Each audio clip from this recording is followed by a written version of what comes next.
The Nanticoke Lenni-Lenape tribe of South Jersey has had a long history on the East Coast. The Lenape people lived all throughout New Jersey, southern New York, eastern Pennsylvania, and northern Delaware. The Lenape had many autonomous communities living within these regions that all had their own chief. Women were held at a high value politically and socially in Lenape life, and they made many decisions for their communities. However, when settlers came over, they were not used to dealing with women in diplomatic affairs and refused to handle business with women, therefore putting women at the back burner of those political and diplomatic dealings. The Lenape government system within their society helped them to enforce traditions both ceremonially and socially.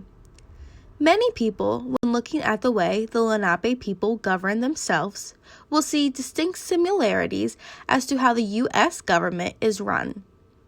The United States government is often praised for their creation of democracy, replacing that of the British monarchy.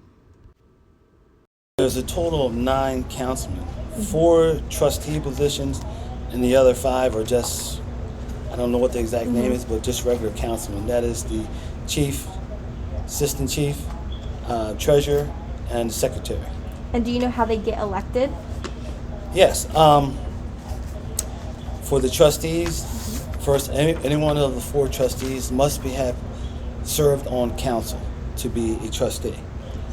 And as far as the council, you just have to be a member in good standing to be nominated.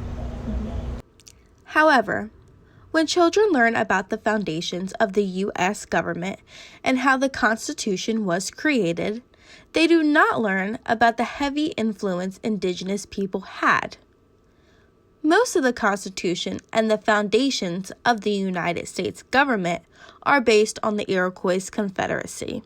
I remember reading something where it said Ben Franklin came and saw how they actually settled a dispute, and it's everyone, the whole tribe, everyone was there, everyone had to talk it over, and they didn't leave until they agreed. It's no matter how long it took.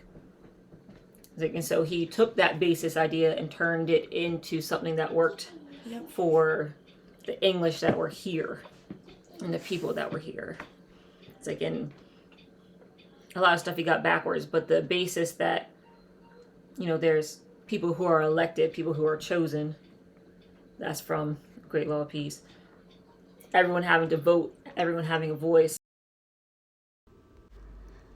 The first Europeans who came to what became known as the state of New Jersey were the Dutch and the French fur traders in the early 1600s. Swedish colonists followed and started to establish colonial communities in the north and south of New Jersey. But by the late 1600s, colonists from England and Sweden became the majority of Europeans in the central and southern regions, including what became Pennsylvania and Delaware. At first, the Lenape people were able to negotiate treaties with these settlers because of their peaceful nature. It is also known that the Lenape Nation was one of the most welcoming tribes towards settlers, at first guiding them on surveys of the land and welcoming settlers into their communities as distinguished guests.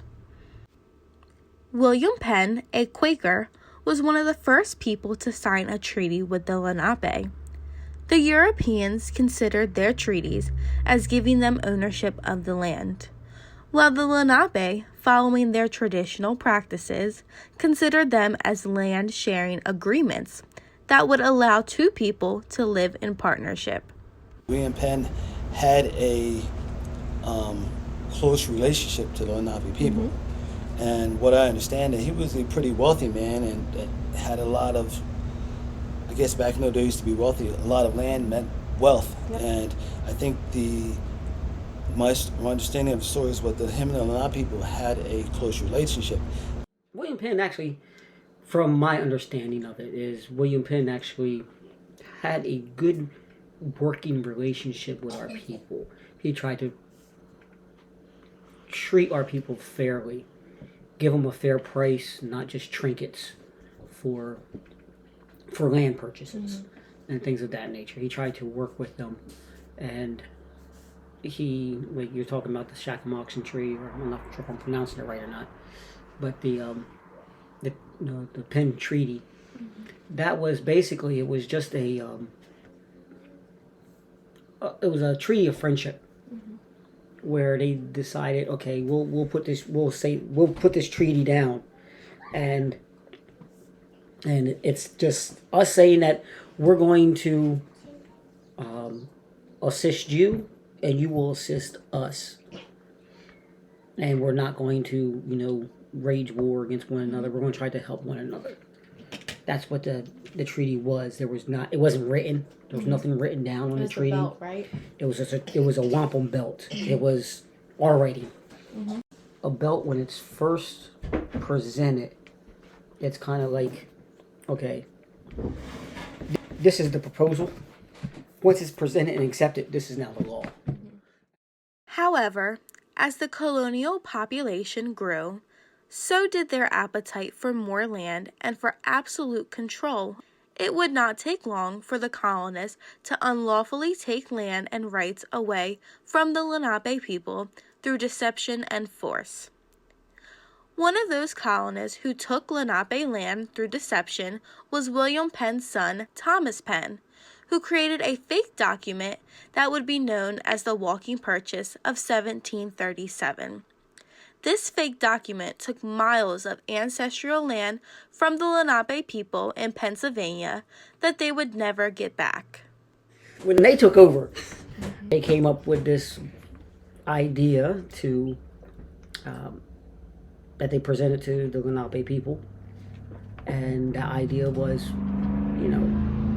for them to fairly trade for a piece of land. And their concept of fairly trading was they would, and the Lenape people agreed to it. For as far as a man could walk in a day and a half, that's how much land the Lenape people would surrender. So, and they set a date and a time when this would take place. Well, when the date and time arrived, the Lenape people got there, and they saw that there was a path cut through the woods. And there were 3 people selected to do this walk. Well, when the gun went off, they took off running. And they ran and ran and ran for as long as they could. The Lenape people did not agree with this. They actually walked away from it. They said, this is not what we agreed to. It's supposed to be somebody who will be able to walk. They're supposed to be. We expect them to walk. If they get hungry, stop, shoot a squirrel, cook a squirrel, build a fire, cook a squirrel, they continue to walk. That's what we agreed to. This is not what we agreed to. And so, when it was said and done, I forget the number of acres, but it was in the thousands and thousands of acres that were lost. Yep. And that was the walking purchase that took place. And even though the Lenape people did not honor that walking purchase, it still went through as being official. Even though the Lenapes, cried foul on it. This unlawful taking of Lenape land was only the beginning of the violation of Lenape sovereignty and civil rights. As time went on, the Lenape had to battle diaspora of their people and retain their cultural and political systems, while America was now getting populated by foreigners. Due to this forced migration, today there are many Lenape communities throughout the U.S. and Canada.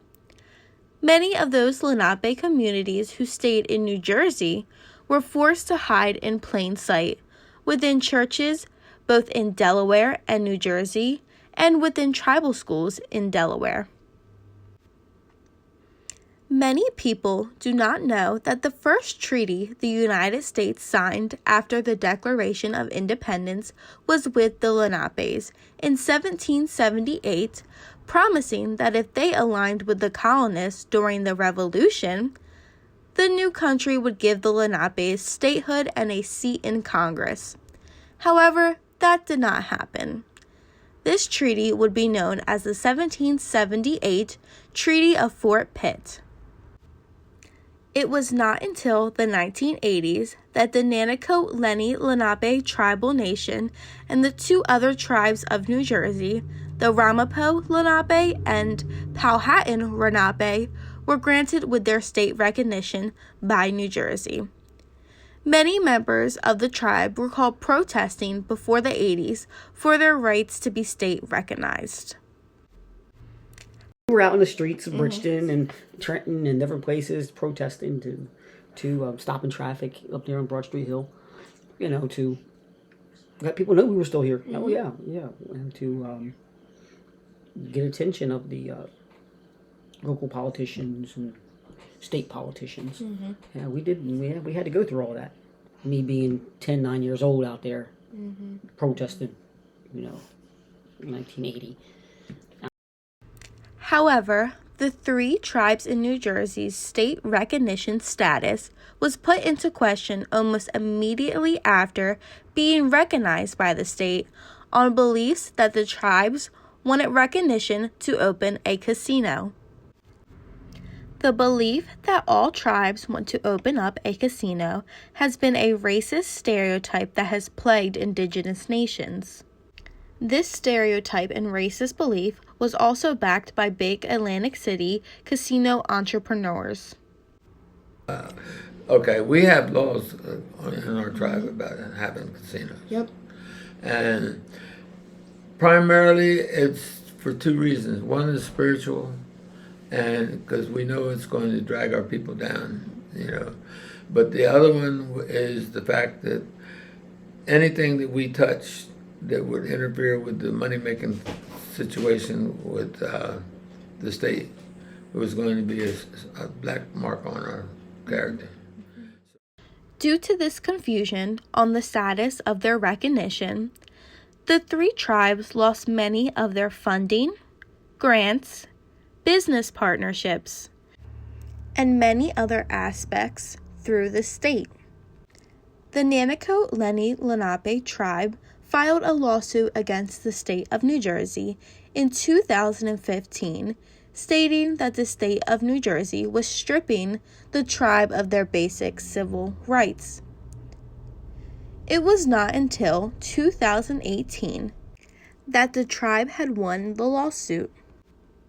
Public support for the continued state recognition is important to the tribe. Members of the public can attend the quarterly meetings of the New Jersey Commission on Indian Affairs to learn more about these and other issues that affect the state's tribal communities. Letters can be sent to the New Jersey delegation to Congress and to members of the State Assembly in support of those issues. Students can also advocate in their schools to learn more about the history of their local Native American communities. Wanishi, thank you.